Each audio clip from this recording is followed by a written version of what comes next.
Imagine this. You feel a tightness in your chest. A surge of adrenaline takes over. Anxiety ripples through your body because you're about to meet somebody very, very dangerous. An online predator. But you're not the prey.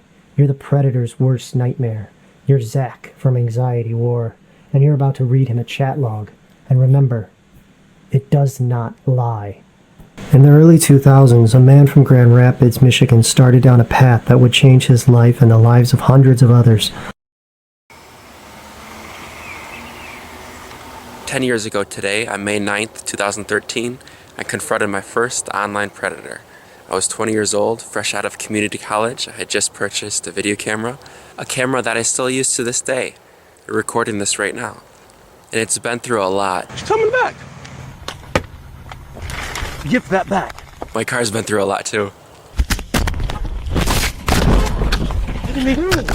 I worked as a self-employed computer programmer throughout college and thereafter to support myself. Although that's not what I went to school for. I just experimented with it throughout college. No drugs, no alcohol, no sex, strictly just nerdy things. 12 hours a day at least, just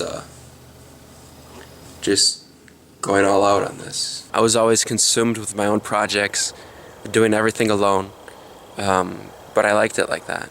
Just writing stuff down in my notebook. I still don't have a social life. In the last 10 years, I've chatted sexually with by far more men than women. Was Zack, but online he was known as Anxiety War. Zack wasn't just another YouTuber chasing fortune and fame. No, his passion was darker and more dangerous, and fraught with more controversy. It all began when Zack started to pose as minors, both boys and girls, in online chat rooms. Under fake identities, he would engage with potential predator individuals seeking to prey on young children.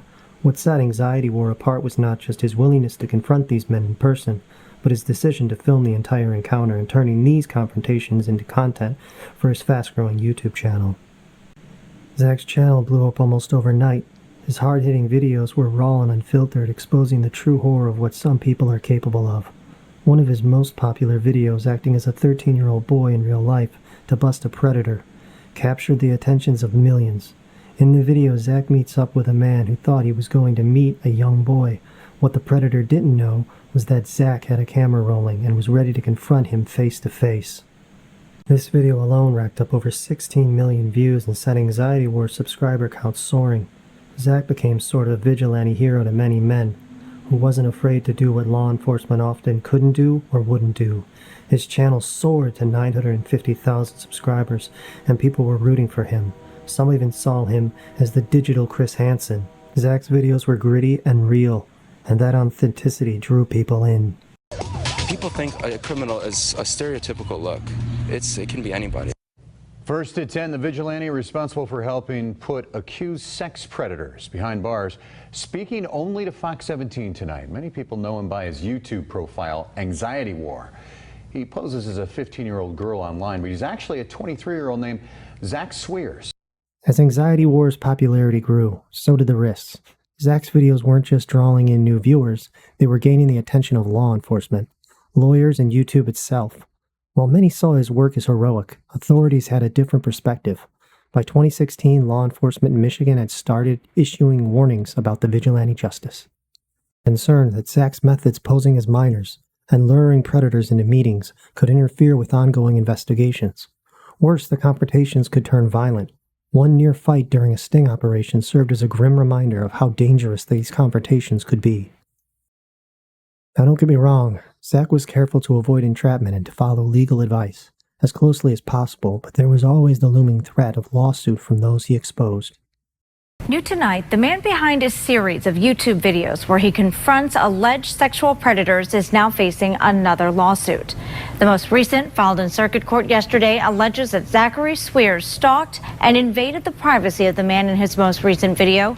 24 News 8's Sarah Hurwitz is in studio control tonight after talking with the plaintiff's attorney. Sarah? Good evening, Marley. In that lawsuit, it alleges that Zack Sweers misled the man and intentionally engaged in a sexual conversation before indicating that the woman he was pretending to be was a minor, essentially setting him up.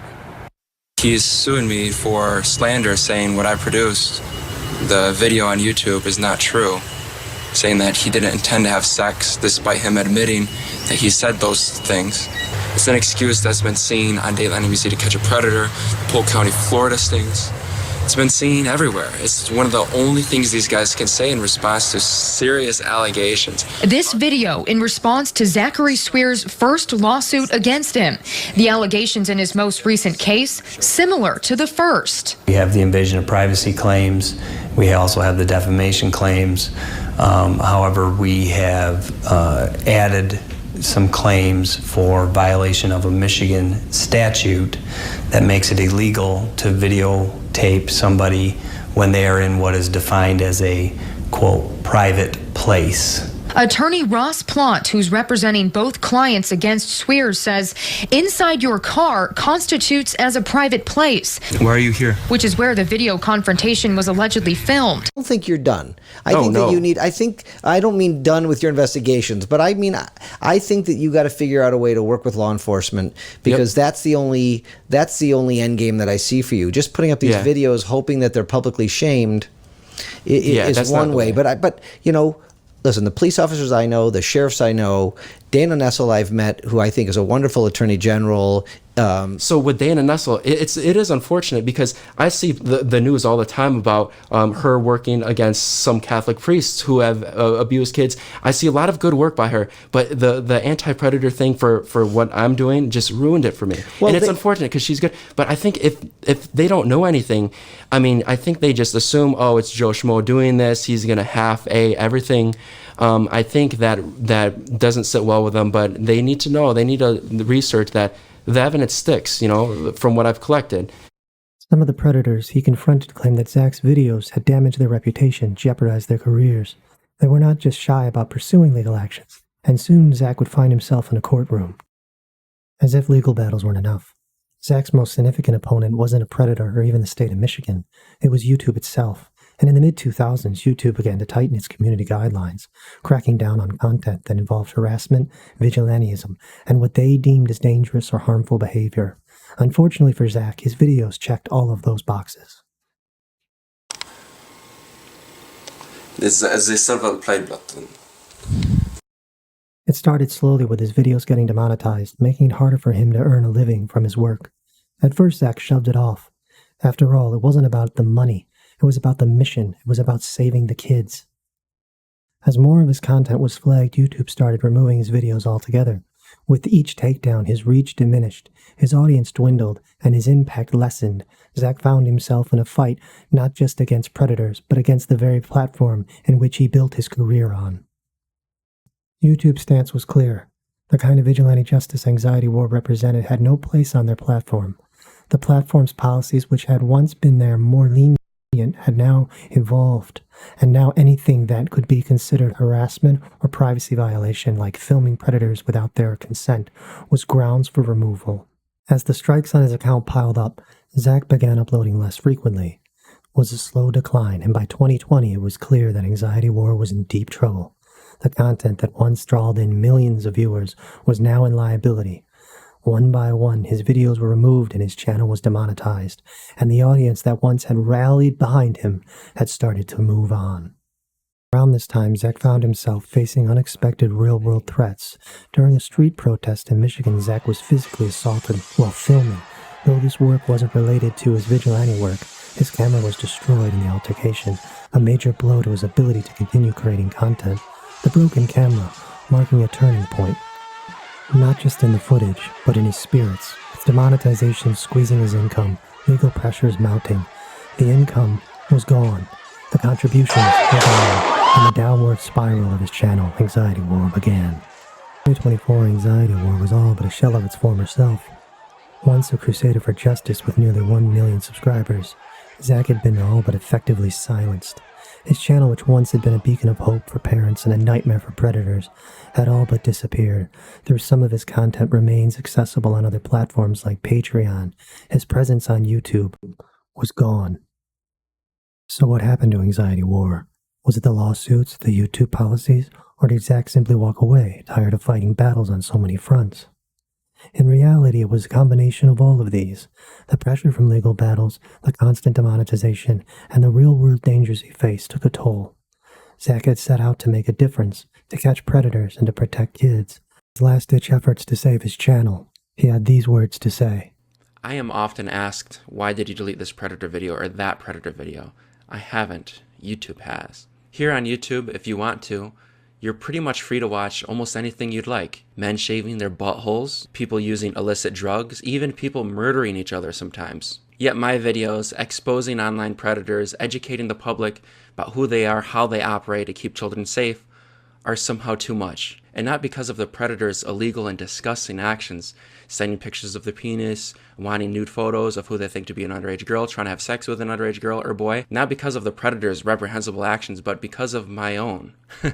Doing the right thing, doing nothing illegal, just simply being a messenger of a very dark and often hidden truth that continues to plague our society. My predator videos have led to real victims speaking up, real arrests. That's resulted in 7 people facing felony charges. And vigilance from an imminent danger that is online predation, of which I've highlighted here on my YouTube channel since 2013. For years, YouTube has been relentless in deleting these videos, even ones in which there is no confrontation meetup, even ones in which I have blurred the faces of the people that I confront, such as the recent re-upload of acting as a 13-year-old boy in real life to bust an online predator. These videos still get deleted, and I receive strikes that greatly threatens the existence of this channel in its entirety. And this is something I will no longer risk.